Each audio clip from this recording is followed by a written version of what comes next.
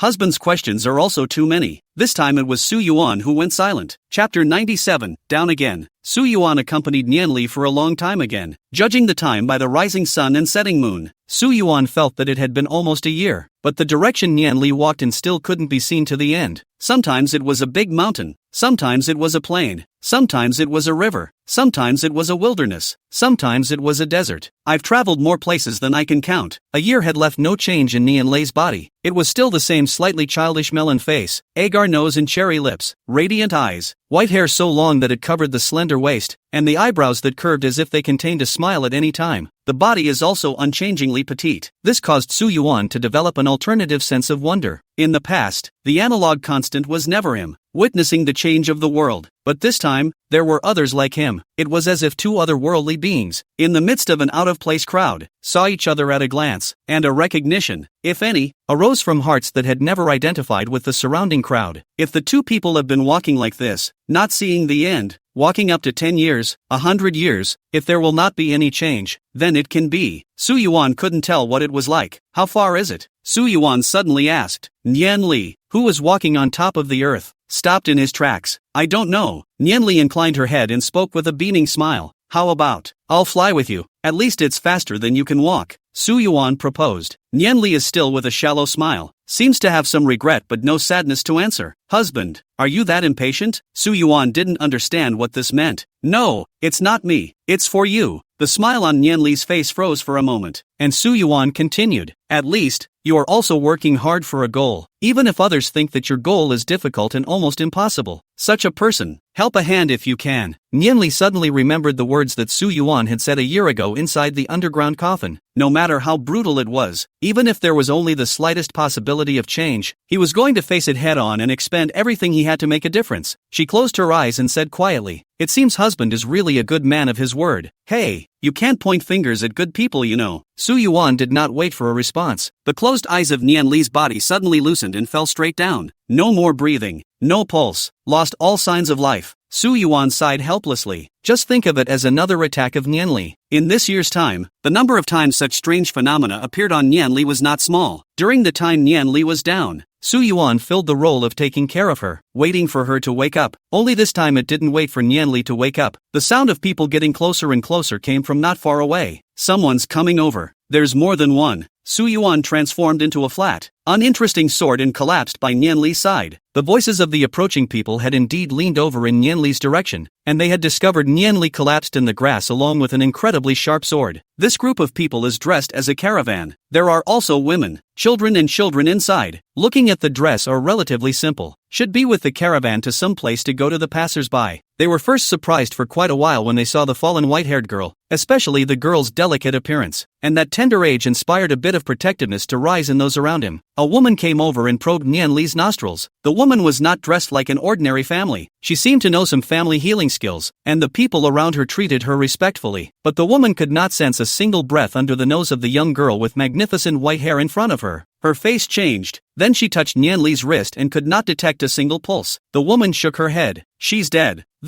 What to do? How about digging a hole and burying it? This sword seems to be the one she carried with her. It's quite a pity to bury it all together. Why don't we take it as our reward for burying her? We'll take her sword and give her the last ride. This was recognized by many people, especially those in the merchant caravan who knew what they were doing in the dart line. A quick glance showed that it was a superb sword, but the woman glared at the men, and she touched the young girl's neck, and there was still a hint of warmth. She easily picked up the white-haired girl's petite body and headed for her carriage, and had the sword sent over with it. Forced by the woman's prestige in the caravan, the people around them didn't dare to say anything more and obediently followed the woman's instructions. This caused Su Yuan to secretly breathe a sigh of relief. Well, at least he doesn't have to step in. Otherwise, these people really dug a random pit to bury Nian Li, not even a coffin. He was determined to take action. The woman's carriage was also more spacious in the caravan, squeezing in an extra Nian Li without any problems. Su Yuan mentally estimated the time when Nian Li would wake up. The last time was a couple days ago. Looks like 7 days. Previous.